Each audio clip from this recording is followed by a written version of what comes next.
And then, because I always multitask. So when someone asks me a question, then I record content, just so you know. So, before we start your interview, Daniel, I do have like a lot of hacks for producing content. So my content schedule is every Monday, I produce Podiatry Practice Mastery, which is basically my, as Russell Brunson talks about, it's my, like on my show, right? And then my podcast, I record that when I'm driving in my car. Really? So I record my podcast in my car, and then I don't eat. So I've been doing intermittent fasting for about 3 years. And so every lunch hour, Wednesday, Thursday, Friday, I use Calendly to schedule my interviews. Wow. And that's when and then basically I put the interviews both in video format on YouTube and then audio format in Anchor, and Anchor respreads it everywhere else. And then I use Fiverr to do my books design. I have the same person that designs all my books. And now they're starting to edit my videos to make them kind of, because my videos are kind of boring. It's just me talking. And so I have them to do that. So that's me. That's how I produce my content. Is that kind of what you were looking for? Yes, I understand that there's a whole system of hacks. I'm impressed. I'd be happy to share it with you. Anything. I'm all about sharing, and I'm hopefully today you're going to share some stuff about LinkedIn and your hacks for LinkedIn. With pleasure. So I will start because it's about you today. So hello and welcome to Podiatry Practice Mastery. My name is Don Pelto, and I have Mr. Daniel Alfon here, and we're going to be talking about LinkedIn. Welcome, Dan. Thank you very much. Thank you very much. I'm glad to be here. Yeah, so we reached out and I was looking at your profile, and you've done a lot of podcasts and speaking about LinkedIn. And tell me your interest in how you got passionate about LinkedIn. I received an invitation from someone I trusted back in 2004, early 2004, and I was curious about it. And after I started using it, LinkedIn helped me shorten my sales cycle. And then I became a lot more interested in it. And I started helping friends, and those friends became entrepreneurs or consultants. And at one point, I just realized that most of my revenues were arriving thanks to LinkedIn. And then I decided to specialize. Wow. And so this is a podcast that goes primarily to podiatrists or doctors. Is this something that doctors should be doing? Is this something that you see a lot of doctors doing? What's the benefit of doing it? Is it like Google My Business? I do, but do I really need other doctors? Should they be doing LinkedIn, and why? In some cases, that's a great question. In some cases, doctors are using LinkedIn, but not getting anything from it. So what I could suggest, that's not right. You get a lot from LinkedIn, and your presence on LinkedIn is impressive. But let's talk about the other doctors, okay? Not the listeners to your show, but just the other doctors, the ones that are less smart. It's being on LinkedIn, if you don't manage your LinkedIn presence, is not a good idea. You could simply delete your profile, close your account, and you leave. Or handle it professionally. Have an online presence that shows your specialty. If you're in private practice for 5 or 10 years, you could show the world what is it that you're doing, your specialty, your courses, your books, your speaking engagement. And you could also try to think of LinkedIn as a way not to simply attract another patient, but to reach out to partners or to referral partners that could refer clients your way. And that may make a lot more sense than chasing someone who has a back pain and say, this is what I do, why don't you book an appointment? Yeah. So tell me your backstory, how it's really affected you and how you improved your LinkedIn profile. Did you pay someone? Did you just start adding different content? What's really worked for you well? It's trial and error. More error. That's my experience. Yeah, because sometimes we try to build some perfect idea in our minds of what it should be, and it's eventually only by trying that we see what happens. I was simply fortunate enough to try it when most people were not on the platform. So I managed to make a ton of mistakes, really all the mistakes in the world I've made using LinkedIn, and I learned from those mistakes. Going back to the profile question, who's your ideal reader would be the first question I would ask.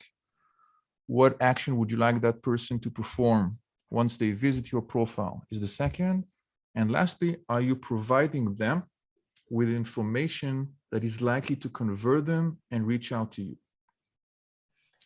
These are the same mottos of direct response marketing, really similar, but just using it for LinkedIn. You're absolutely right. LinkedIn hasn't changed, the way we're wired. It's simply another tool, just like our parents may have looked at the phone or some other technology.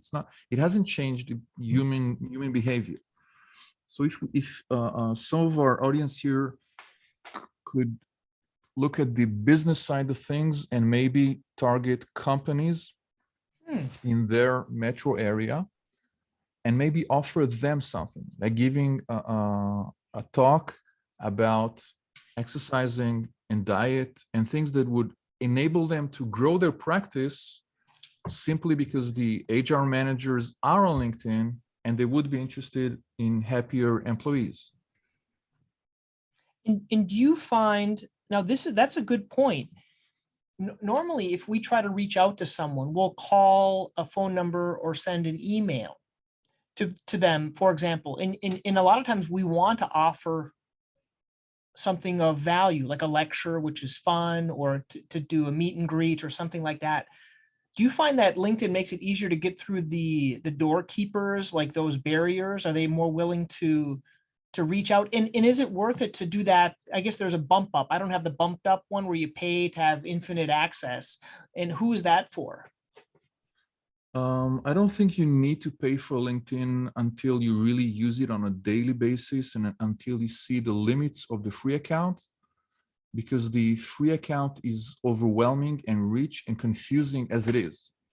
In other words, if you just went and paid LinkedIn for a premium account, you would not be able to really utilize it and leverage it well. Start with the free account, but use it. Spend time instead of dollars. And once you see what's under the hood, then you may decide you want to pay, but don't start with it. It doesn't make sense. Mm-hmm.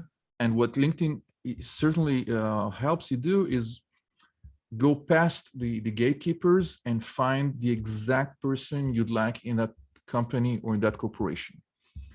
Whether you'd like to cold message them or do something else is a whole other topic, but you could simply follow them. Following someone is an action you can perform in 2 clicks. You could subscribe. That's a new feature. So say I wanted to see everything that you publicly shared on LinkedIn. I would go to your profile. I would look for the small bell icon. And when I click on it, it means that on my feed, on desktop and mobile, each time you publish something, I will see it first. And if I'm interested in you, that will enable me to act in a time-sensitive way. If you write something or publish something that I could contribute to, simply by commenting, I may be one of the first people to actually do this. With a busy doctor, how much time, can you give some hacks of, can I look at it maybe once a week for a half hour? Is that enough? Or do I need 5 minutes a day? And then how do I also know those that I'm interacting with, how often they look at it? Like I've messaged some primary care doctors. I was going through my list of referrals and they said, hey, they messaged me like 3 months later. Hey, Don, I hardly ever looked at LinkedIn. Hey, but thanks for the message. So how do you know if they're active? And then how often, how much time do I have to spend? Excellent. So I think half an hour a week is great if you do it consistently. In fact, it's even better than 2 hours a week for a month and then forgetting about LinkedIn for 2 or 4 or 6 months. So it doesn't have to be a long time as long as you do it in a consistent way. What would happen if you only use LinkedIn for half an hour a week? You would be able to keep in touch with your existing network. Maybe 2 or 3 people have shared something. Maybe it's some connection's birthday. maybe a doctor moved to another hospital and you see that they have updated their profile. If you only spent 6 hours a day and then forgot about LinkedIn for 3 months, you would not see those updates.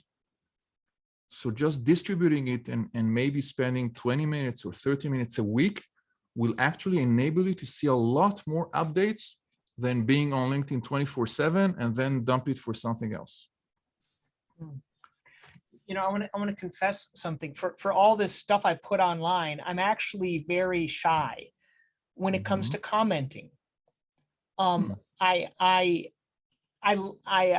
learned from others that I have to be a content producer, and I look at it once a week. I look at the comments, but I'm not one to say, hey, great job, congratulations for the promotion, how are you doing? It just feels uncomfortable. Do you have any, I mean, I'm sure there's other, if I'm like this, other doctors have, or other people are like this. Do you have any words to get over that? Or what do you do? Can I share a secret with you? Mm-hmm. Don't do it on LinkedIn. So say you saw something and you would have liked to comment, but you don't feel like it. Then if that person is a connection of yours, simply go to their LinkedIn profile, click on their contact info, grab their email, go to your email, send them a personalized message. There's a whole life outside of LinkedIn. I like that. And the secret is to know when to leave LinkedIn. As much as the platform is powerful, we don't have to stay there. We need to take from LinkedIn what LinkedIn can help us achieve, and then move to real life, real conversations with real patients, real partners. That's where our business can grow. That's where our practice can grow. I really like that. I like that. Can I give you a tip? You probably already know this, but if I take someone and I email them, if I emailed you, Daniel, and you don't know me from anyone, you make it back to me, but you probably get lots of emails. So my best tip is I use something called follow up then. Have you heard of follow up? So follow up then, I put it in the BCC line, blind carbon copy. Mm-hmm. And so I put in 2 weeks at followupthen.com. So when you don't reply to me in 2 weeks, it comes back to me. And then I send it back to you and I say, hey, you know, just seeing if you saw this. 100% of the time, everyone says, you know, yeah, I was too busy, I missed it, but thanks for reminding me. And that second email, I never need a third, because I remember them, but I don't remember them because I remember because I have a process. So you asked about processes. It's $5 a month I pay for it. Follow up then, a guy named Riley, I think it's Riley. He has it, and I interviewed him in the past too, but it's a great company. It's a great hack. It's like snoozing an email, and you're right, the follow-up is a lot, sometimes convert more than the initial email. But yeah, there's a whole topic we could discuss, in that, do we really need to cold message that person? Because you have a real life network and your audience has a real life network. One of the easiest things we can perform on LinkedIn is run a search, find someone we would be interested to reach out to, and then look at the names of our mutual connections. And if I recognize the name of the mutual connections, then I would be able to reach out to that person and ask him, would you be able to introduce me to Dr. Don Pelto? And if they say yes, again, outside of LinkedIn, LinkedIn has just provided us with the names. Mm-hmm. I'm likely to have a meaningful conversation with you because of the name of that mutual connection, because they know you well enough to say, yes, I can do that. And then instead of just having my name, you would respond thanks to their name. I need to serve you right. I need to be professional about it. But referrals are, in our business, it's a very strong source for long-term clients. That's a great point. I learned this. I didn't know this. You probably already know this too, but I was interviewing someone through this pod match thing, and his name was Tim. and afterwards he asked me for a review, and I do the same thing. I ask for reviews on Google My Business, which you probably do as well. But he even went a step further. He actually sent me a fill in the blank text for the review. So something you might want to consider. So when he sent me the email, he said, Don, it was great talking to you in your podcast. If you would just do a review, and by the way, some people struggle with what to write. Here's a little thing with some blanks. You could just fill it in. And that's a great hack, because it made it a lot easier for me. And I was going to do it anyway, just I didn't have to think. Sure. And you would take it and tweak it. If you liked parts of it, you would take them, but it incentivizes you or incites you to do something about it. And I like that. Yes, it's a great tip. Thank you. So give me some more tips. Give me some of your whatever types of tips you have. What's the best stuff you have? We could discuss LinkedIn articles. We could discuss maybe connection strategies is a long-term question our audience should ask. What is our long-term connection strategy? Are we aiming for quantity, or are we aiming for quality? So do we go superficial or deep, right? I think Harvey McKay talks about that, digging your well before you're thirsty type of thing. Absolutely.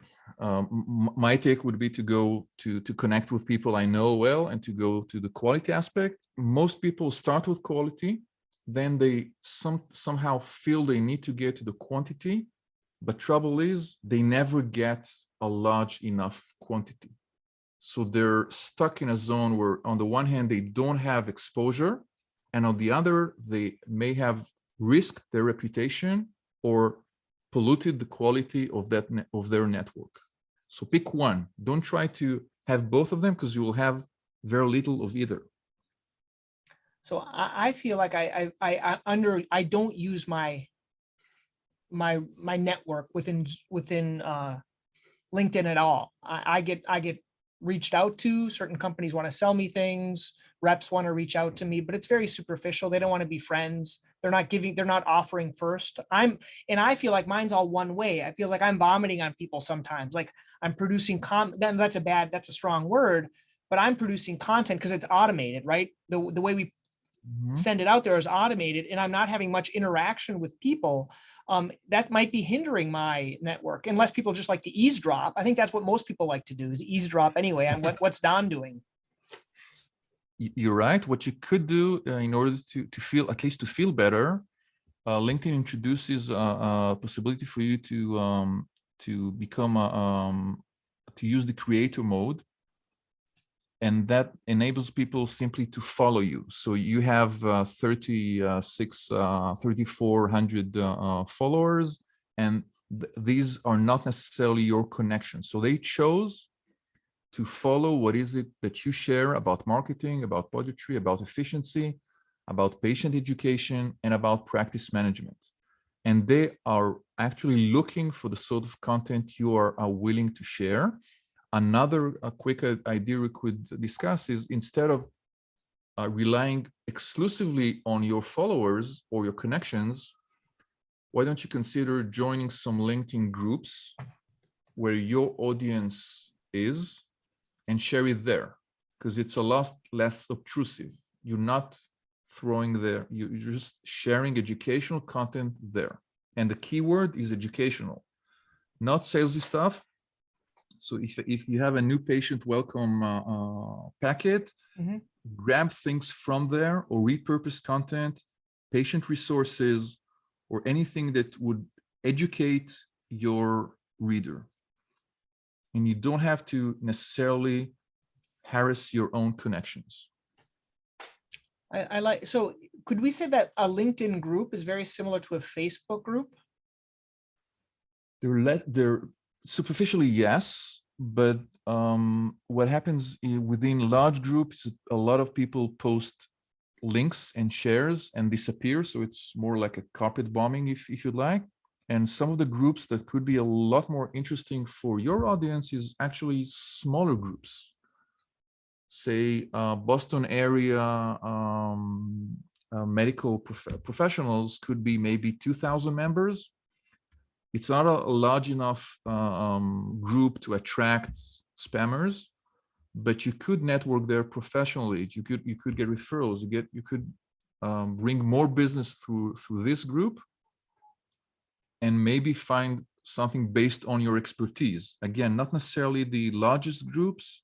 If the group is small, then a benefit you could have from it, you don't have to share anything. Just go through the list of names. And if there are 200 people there and you found 10 that are interesting, then it was worth your while. I like that. And I think for us that are, once again, busy doctors, the first thing I think of is when I join a group, I don't like to just join, because if I'm never going to look at it. So I guess part of my 10 minutes or 30 minutes a week could be looking at that group's posts and trying to provide value. Because I would be not interested, you're going to laugh, I wouldn't be interested in a podiatrist group. I would be interested in a podiatrist that like marketing group, or a direct response group, or a Boston direct response group type of thing. And I've tried those in I don't have Facebook. I do with my office, but I didn't find them. There's too much information. Like I get content overload sometimes. Like there's just too many posts, and then you get overwhelmed, and I don't like that. So I like your idea of a smaller group. That's good. If you'd like to go deep, then having sharing something in one group once a week will take you 40 seconds. If you do it consistently, you'll get more exposure for your content. So don't try to dump 20 links in a day. Space them out and simply show as many people as possible a different resource that they would appreciate. Yeah. Daniel, what is your method for producing content in kind of your timeline? Because a lot of people that are listening, they're trying to produce content, whether it be on most of podiatrists are probably doing YouTube, maybe Facebook, things like that. How do you produce content? What's working, or what do you know of that works?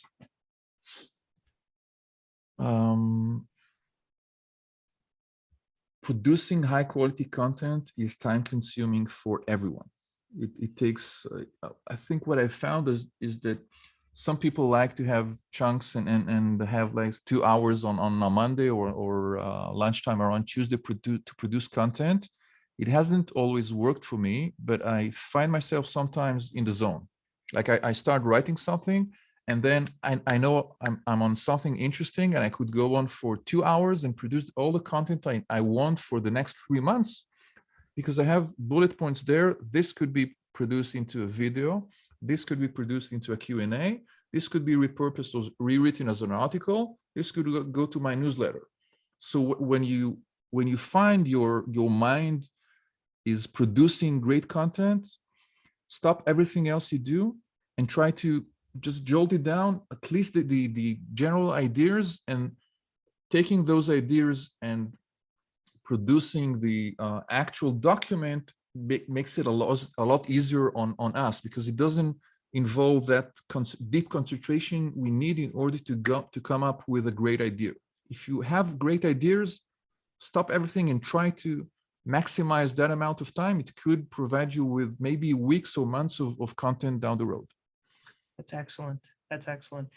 And then do you try to produce like one piece of content a week? Is that kind of what you like to produce? Or is it some do one a day, some do emails to their lists? What works for you? I send one email tip a month to my list. Again, I decided I knew I would stick to one email a month. I wasn't sure I would be able to do it if it were like once a week. And I found that that enables me not to become enslaved by my list or the content production. Of course, people who like to do it and people who have more time could do something else. But I don't. There were quarters where I haven't shared my.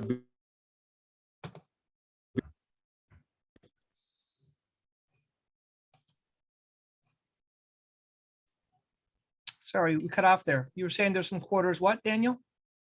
I'm sorry. I think my mic. Okay, I'm sorry. There were months where I didn't share anything on LinkedIn. There were periods of 2, 3, 4 months I wasn't sharing anything on LinkedIn, and it hasn't hurt my business because like we said, when there was something interesting, then we could do it outside of LinkedIn. I like that. Don't try to do what everyone is doing. It's not a popularity contest. Just ask yourself what's right. And if that enables you to strengthen your relationship with that person, then you don't have to do it on LinkedIn. I like that. That's good. Well, I think we're finishing up here, Daniel. If people want to get on your list or kind of learn more about you or LinkedIn, what's the best way to do that? Thank you very much. The best way is to go to my website. That's danielalfon.com, Alfon. And please say you were listening to the episode with Dr. Don Pelto, and that will make my day. Great. Thank you so much. It's been a pleasure. Thank you very much, Don.